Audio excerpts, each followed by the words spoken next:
Hello students, welcome back to our channel. So students, in this video we are going to study about independent events. In the last lecture we have discussed about conditional probability. In conditional probability from class 12 mathematics chapter probability, there is a very important term which is independent events. So what are independent events? Without knowing about the independent events we cannot proceed further. So let's discuss about independent events.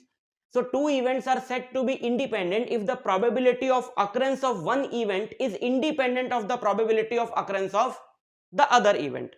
For example, in the previous lecture, we have seen how to find the conditional probability, and that is P E by F, which is the conditional probability of occurrence of E when F has already occurred.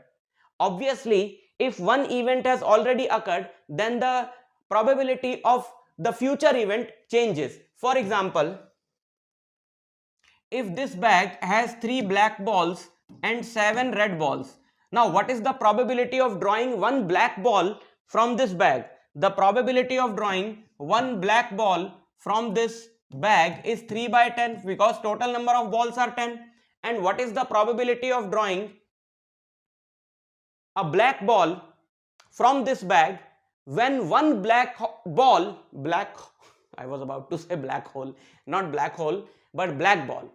Suppose one black ball from this bag has already been drawn. Now what is the probability of drawing the next black ball? If one black ball has already been drawn, then there are only 2 black balls in the bag which are left, and the total number of balls are 9. So the probability of drawing the black ball when one black ball has already been drawn is now 2 by 9.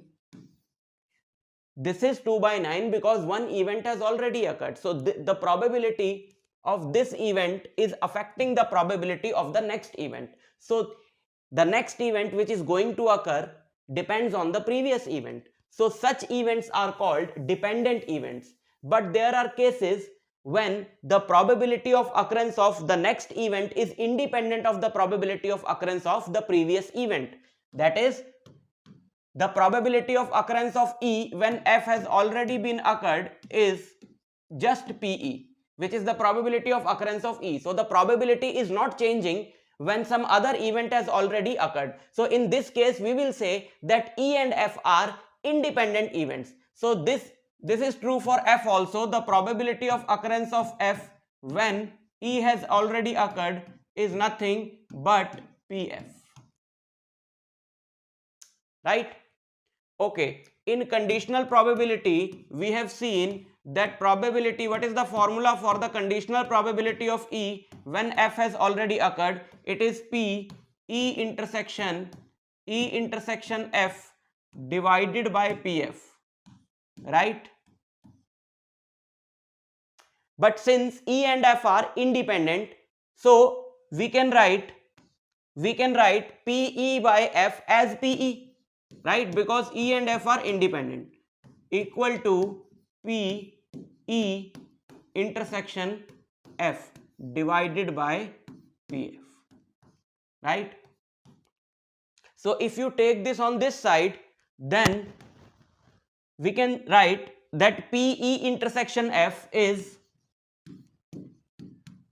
equal to PE into PF. PE intersection F is nothing but PE into PF, right?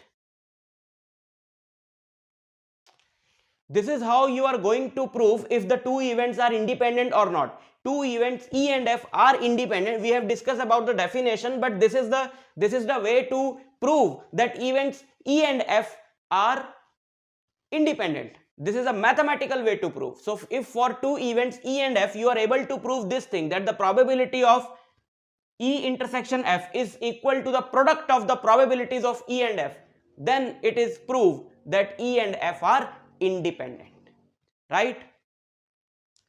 Okay, since let us prove from the other one. Let us prove this from the other one as P F by E. P Also P F by E is equal to, if we apply the formula of conditional probability, then we will write P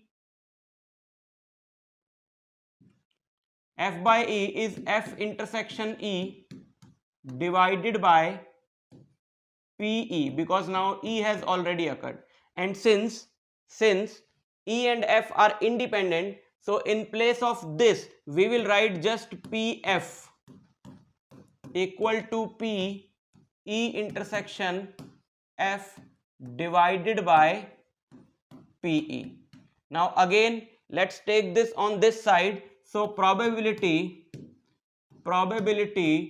of E intersection F is equal to PF into PE, right? So this can be proved from both the ends or both the conditions, right? And since we know that the intersection of two sets is a commutative function, so E intersection F is equal to, this was F intersection E, right? This was, but that is the same thing, but let's write it as F intersection E.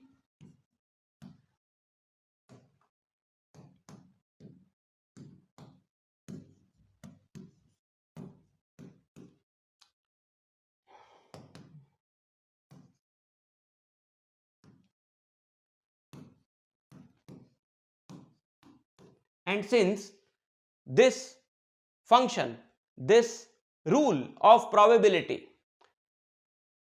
the intersection effect, that is what? That is commutative. So we can say that E intersection F is equal to F intersection E. So probability of both these will be equal.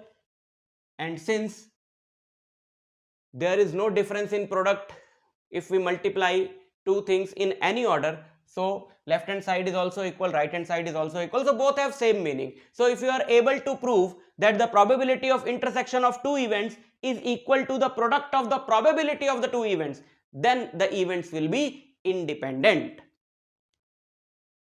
For example, it is given that a die is thrown. Now if a die is thrown, what is the sample space? When a die is thrown, sample space is 1, 2, 3, 4, 5, 6. If E is the event that the number appearing is a multiple of 3, E is an event that the number appearing is a multiple of 3. So E is simply 3, 6. Multiples of 3 are 3 and 6, right? And F is the event the number appearing is even. F is the event that the number appearing is even. So how many even numbers? 3 even numbers, 2, 4 and 6. Now find whether E and F are independent or not. We have to check if the events E and F are independent or not. So for that, first we will find this event E intersection F. E intersection F is what? It is the intersection of these two sets. So the common element is just 6, right? And then we will find the probability of E intersection F. So the probability of E intersection F is just 1 by 6, because there is only one element here and the total number of elements are 6. Now let's take it as 1. Now individually find the probability of event E, which is 2 by 6, right? Because it has two elements. So it is 2 by 6 and 2 by 6 is 1 by 3.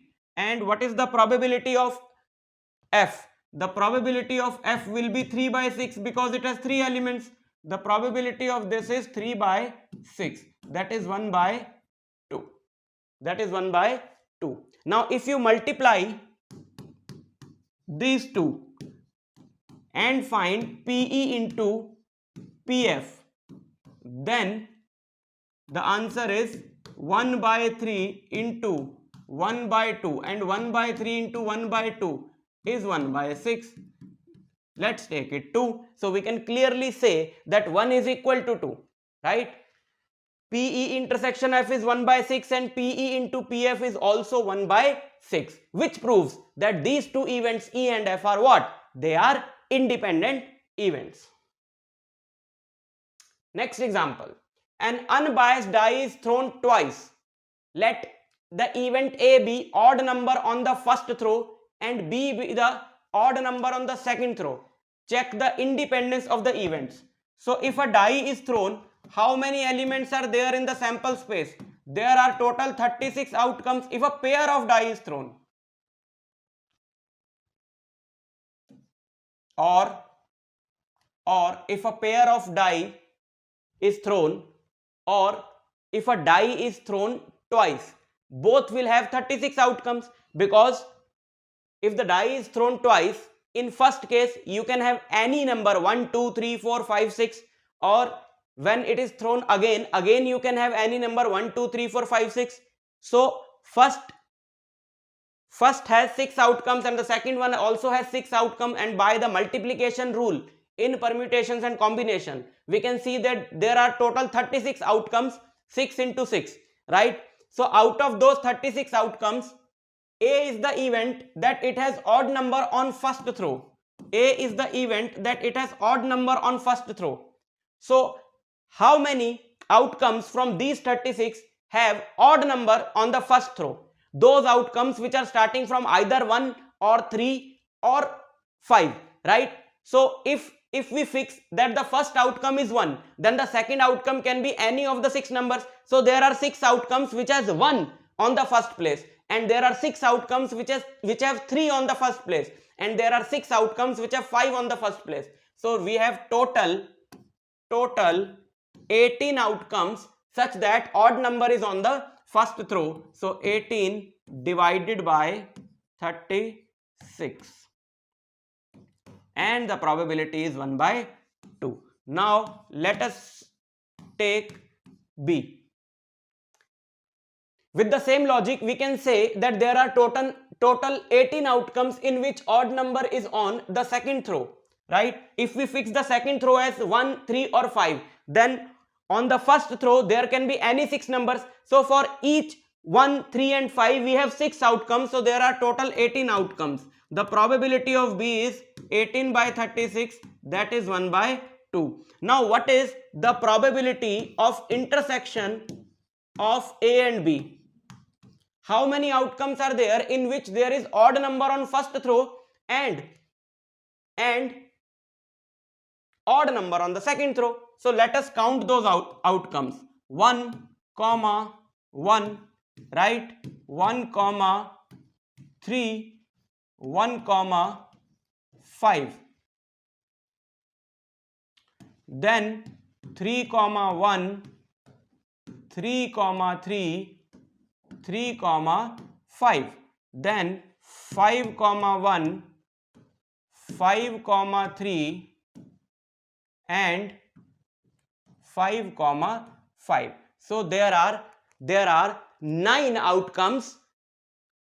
So the probability of A intersection B is 9 divided by 36, which is 1 by 4. And what is the product of PA and PB? If you multiply 1 by 2 into 1 by 2, then you are going to get 1 by 4. So we can say that the probability of A intersection B is the product of the probability of A and B. So in this case also A and B are independent events, right? So these are independent events. We are going to use this term in coming lectures of probability, so it is very important. I'll meet you in the next lecture. Till then, all the very best.